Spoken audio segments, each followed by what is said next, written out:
A delicadeza e a dignidade é o próprio coração que ensina, e não um mestre de dança.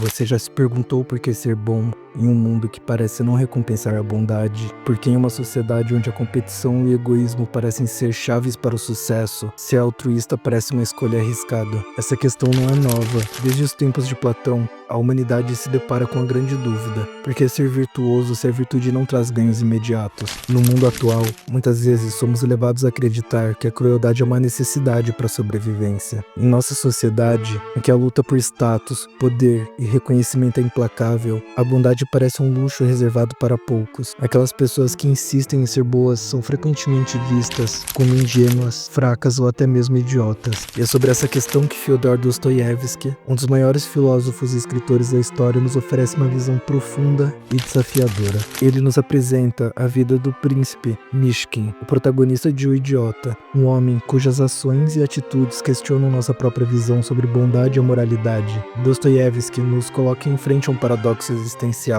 Em um mundo onde a crueldade parece reinar, qual é o valor da bondade genuína? A filosofia de Dostoiévski, especialmente em O Idiota, é uma análise da condição humana em um cenário de indiferença e desilusão. Seus personagens não são apenas símbolos de virtude ou vício, mas refletem dilemas existenciais profundos. O príncipe Mishkin é em muitos aspectos um anti-herói. Ele não é o tipo de personagem que resolve todos os problemas ao seu redor, nem mesmo com um simples toque de bondade. Na verdade, seu maior desafio é a própria sociedade que o rejeita, justamente porque ele se recusa a se adaptar aos valores pragmáticos de poder, egoísmo e hipocrisia que predominam. Mishkin, com sua inocência e bondade intranscendente, nos apresenta uma filosofia de vida que desafia os ideais de sua época e, ao mesmo tempo, nos faz refletir sobre os valores da nossa própria sociedade. O que Mishkin representa, mais do que qualquer coisa, é uma resposta ao materialismo e ao ceticismo que domina o mundo moderno. Ele nos lembra que a bondade não é apenas uma escolha ética, mas um caminho existencial, uma forma de resistência à desumanização que muitas vezes nos consome. É interessante observar que, embora Dostoiévski critique veemente a sociedade russa de sua época, suas reflexões continuam extremamente atuais. Vivemos em um mundo onde as redes sociais e as pressões econômicas nos forçam a adotar uma mentalidade de competição constante. No entanto, como os filósofos Freud,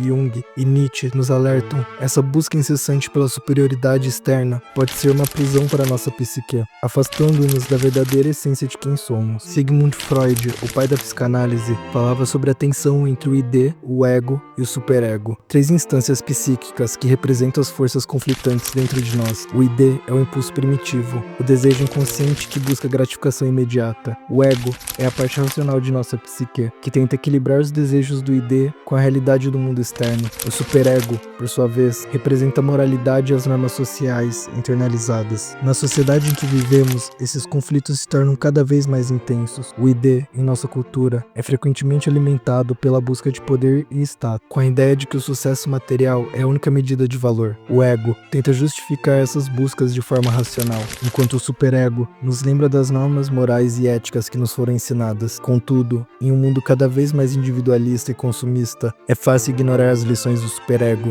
e ceder às pressões do ego e do id. Mishkin, por outro lado, é um exemplo de alguém que transcende essas forças. Sua bondade incondicional, apesar de ser constantemente rejeitada e distorcida por aqueles ao seu redor, é um reflexo de um tipo de psique mais integrada. Ele não é movido pelo desejo de poder ou de status. Ao contrário, ele busca o bem para o bem. Sua luta, então, é interna, mas também uma crítica ao mundo exterior, que transforma a pureza em fraqueza e a moralidade em algo irracional. Carl Jung, discípulo de Freud, também nos oferece uma visão interessante sobre esse dilema. Ele falava sobre o conceito de sombra, a parte inconsciente de nossa psique que contém tudo o que reprimimos e rejeitamos. Para Jung, a integração da sombra era essencial para alcançar a totalidade como indivíduos. Isso significa que, em vez de negar nossas fraquezas e impulsos sombrios, devemos reconhecê-los e aceitá-los, para então agir de maneira mais equilibrada. Em O Idiota, Mishkin parece estar em sintonia com sua própria sombra. Ele não busca negar as fraquezas do mundo, mas tenta enfrentá-las com bondade. No entanto, essa abordagem nem sempre é bem sucedida. E é aí que entra o ponto crucial de Dostoiévski. A bondade, por mais que seja genuína, não é suficiente para mudar a realidade dura e implacável que nos rodeia. Nietzsche, por sua vez, nos oferece uma visão radicalmente diferente. Sua filosofia da vontade de poder propõe que a vida é uma luta constante pelo domínio domínio e pela afirmação do indivíduo. Nietzsche vê a moralidade tradicional como a bondade cristã, como uma forma de subjugar a verdadeira força humana. Para ele,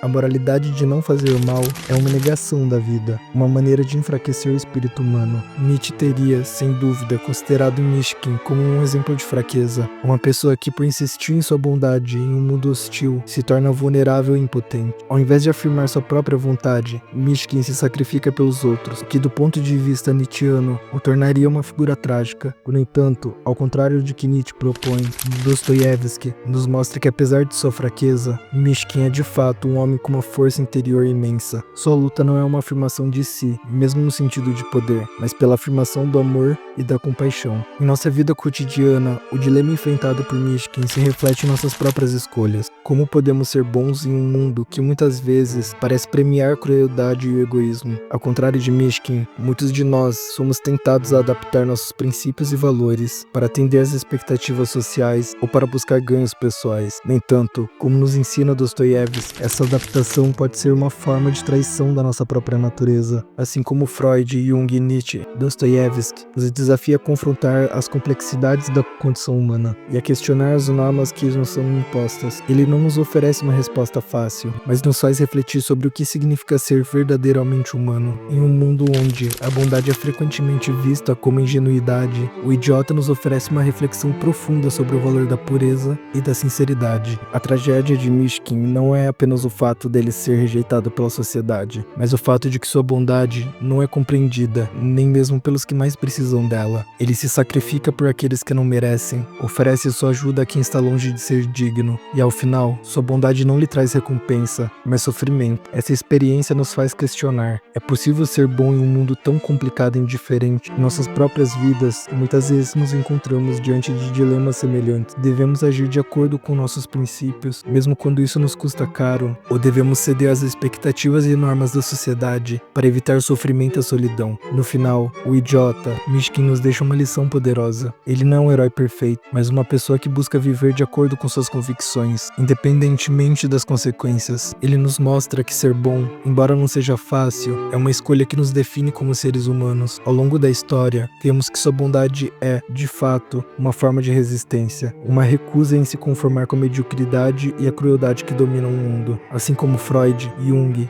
e Nietzsche nos alertam sobre os perigos da repressão, da negação e da busca desenfreada por poder. Dostoiévski nos ensina que mesmo quando nossas boas ações não são reconhecidas ou recompensadas, elas têm um valor imenso. Ser bom não é uma questão de se conformar com o mundo, mas de ser autêntico e fiel à nossa própria natureza. A lição que Dostoiévski nos ensina em O Idiota não é sobre uma bondade ingênua ou sobre a vitória do bem sobre o mal, mas sobre a coragem de ser bom em um mundo que nem sempre recompensa essa virtude. Ao refletirmos sobre as filosofias de Freud, Jung e Nietzsche, podemos perceber que a verdadeira bondade é uma forma de resistência, uma forma de afirmação do nosso ser mais profundo. Em um mundo que muitas vezes nos exige conformidade e egoísmo, ser bom é um ato de coragem, mesmo que isso nos leve ao sofrimento. Essa bondade que nos conecta com o que há de mais humano dentro de nós. Como você tem praticado a bondade em sua vida? Será que em um mundo tão centrado no egoísmo, você ainda encontra espaço para ser genuinamente bom? A verdadeira força pode estar em resistir à tentação de ceder à crueldade e em continuar a acreditar que, apesar de tudo, a bondade ainda vale a pena. Se você curtiu essa análise, comenta aqui embaixo, deixa seu like e se inscreva no canal. Nos vemos no próximo vídeo.